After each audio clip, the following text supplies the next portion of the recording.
hear out some influential voices we have gathered, strategists and global experts in the field of oil, on what do they think the impact of lower crude oil prices will mean for India. I don't think that the crude will spike majorly, and India has shown remarkable resilience to crude prices. So our base case is that crude remains in a narrow range, and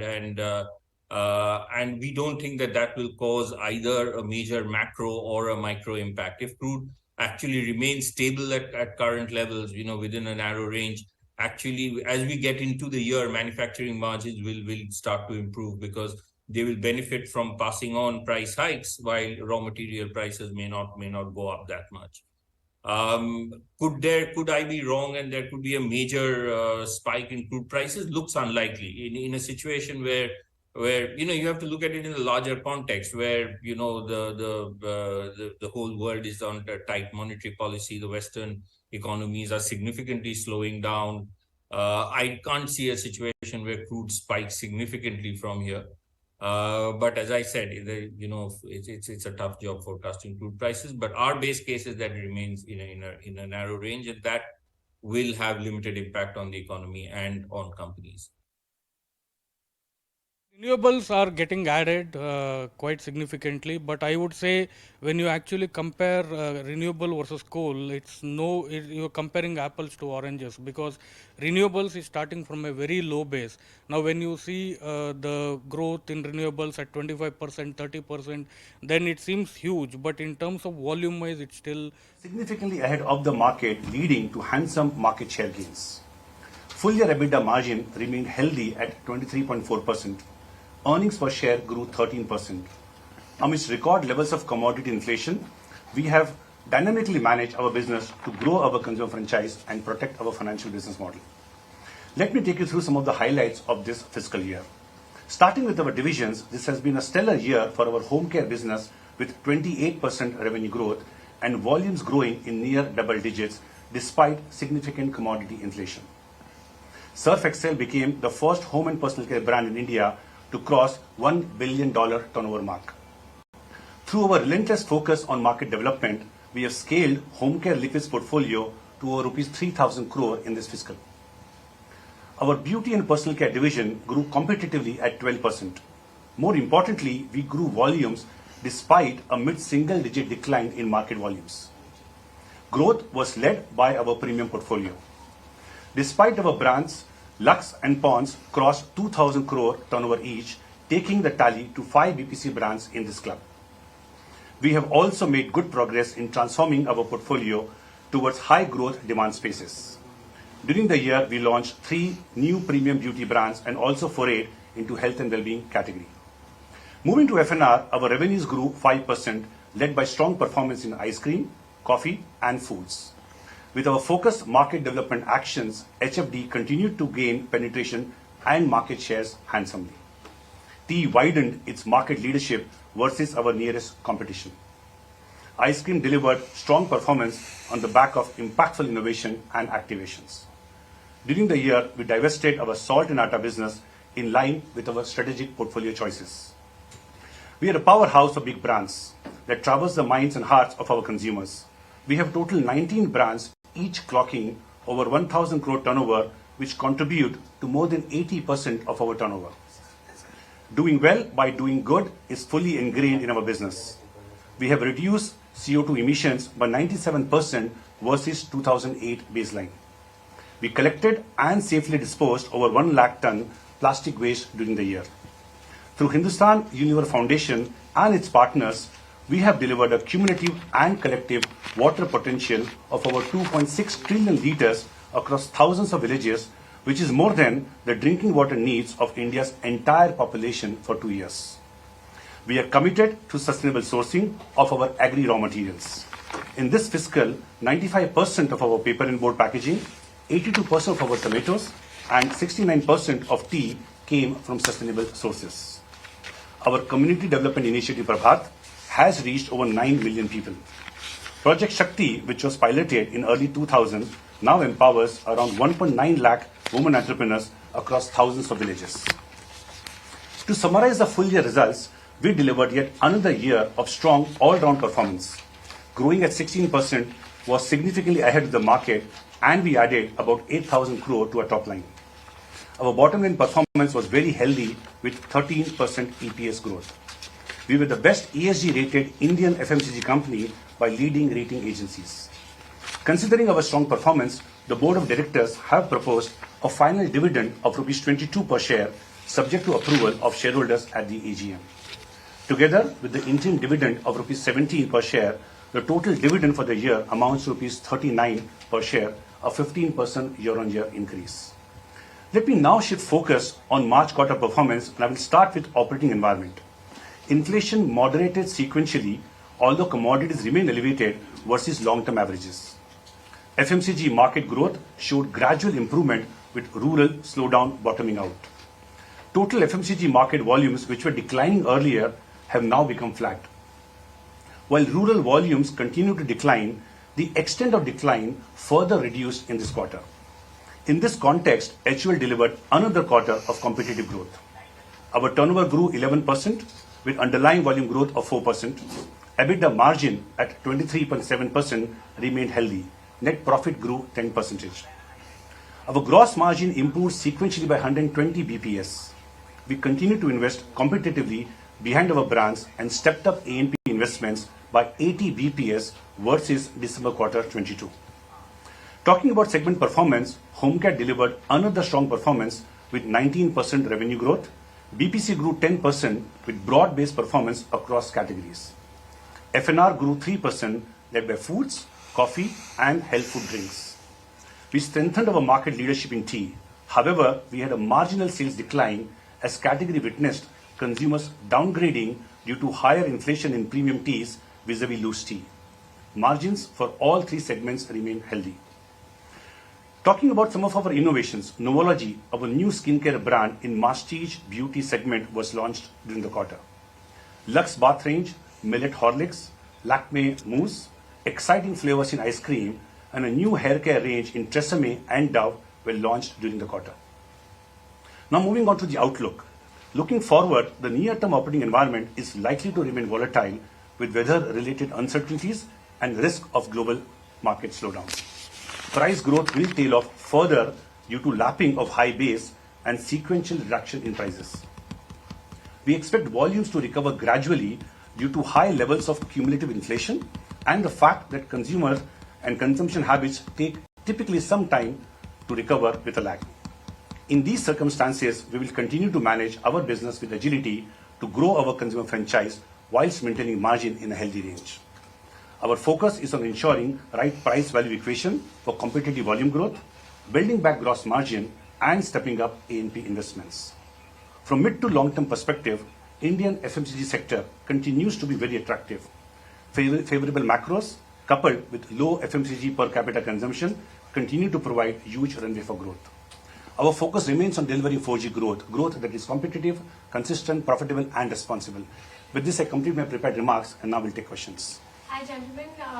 Firstly, Mr. Mehta, lovely to be here, and congratulations on such a great stint so far. We really miss you going forward.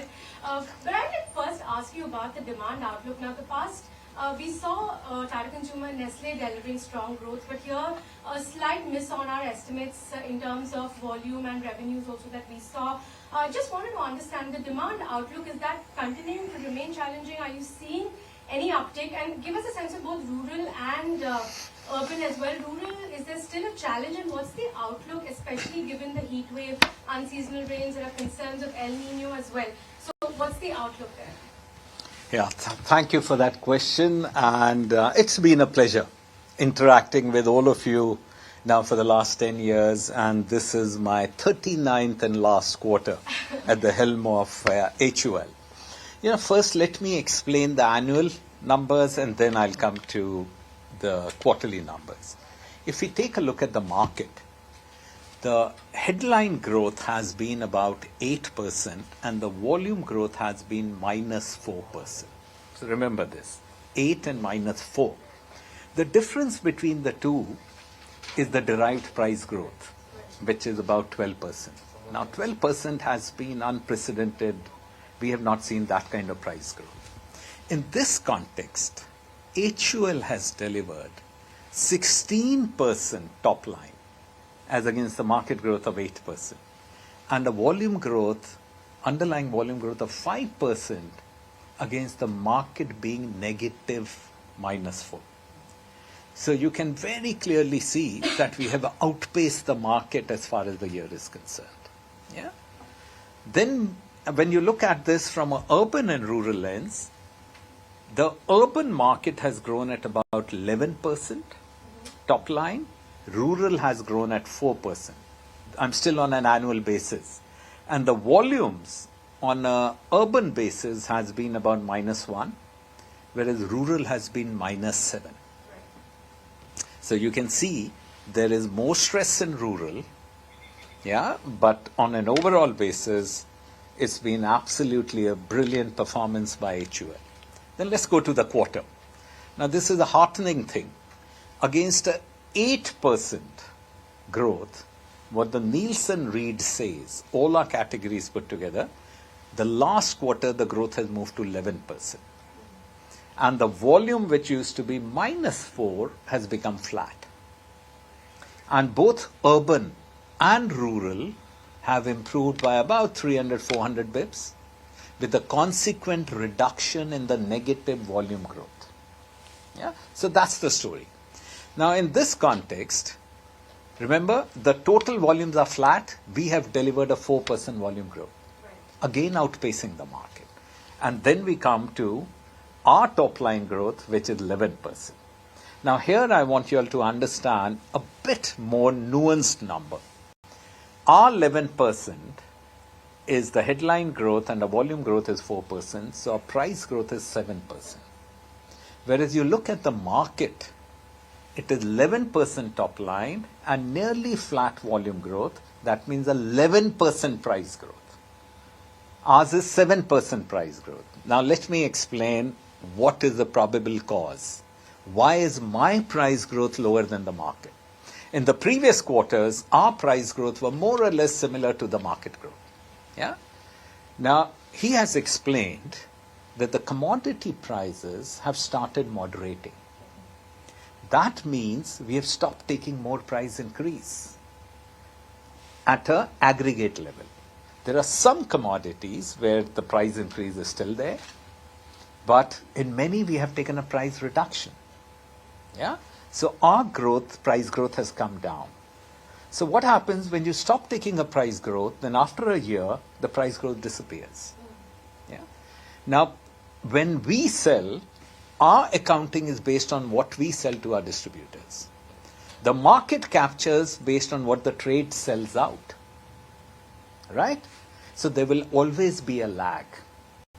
So even the market growth going forward will come down. The price growth will come down. And when you would recall that 2 years back, when this hyperinflation came in and also we were still in the midst of COVID, we had set for ourselves twin objectives. One was we will increase our consumer franchise, and second is we will protect our business model. Now we have seen outpacing the market an unprecedented share gain. Yeah.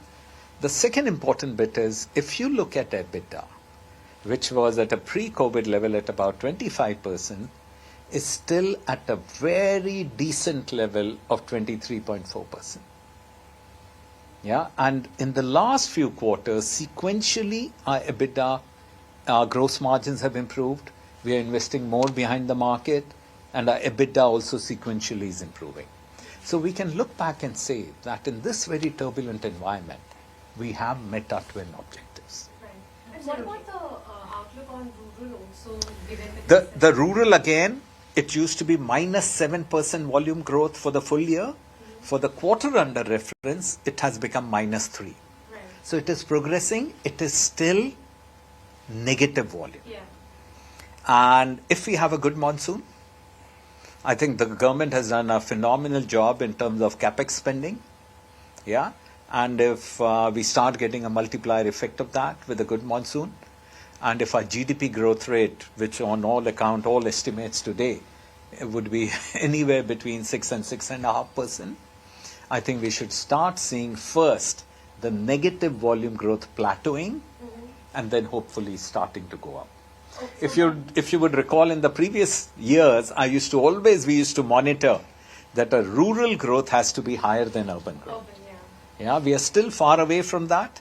And it is understandable because the rural incomes are much lower on an average basis. The commodity prices have been very high. But if things stabilize and the prices go down, we will pass on the benefits to the consumers and we should start seeing the volume improving. But by when do we expect these volumes? Any time period? Because you did mention gradual recovery in your speech, Ritesh, as well. So it is very difficult to predict the commodity prices, right? So because of the commodities, right? Exactly. We will be figuring out exactly. If say there was if, for instance, if Russia-Ukraine war were to settle down, yeah, peace were to happen, I would believe there would be a clearly softening of commodity prices. And we are very clear, we believe in price value equation. If commodity prices come down sharply, we'll pass the benefit to consumers. Right. And then we'll start seeing the volumes go up. Right. Actually, that was what I wanted to follow up on. Some price reductions we saw in the skin cleansing, but I think the laundry segment still saw some inflation. So I just wanted to understand, while I understand that it's still volatile, do you think that price hikes are sort of behind us because it's relatively... Yeah, because you see the price at an aggregate level, Okay. price hikes seem to be behind us unless there is another spurt in commodity price. Okay. Yeah, because if you would recall, in the previous quarters, we've seen a price hike as much as 12%, whereas now it has come down to 7%, and it will progressively go down if the commodity prices, they don't spike up again. Do you have an estimate when we can return to seeing volume-led growth? First is, our volumes are growing.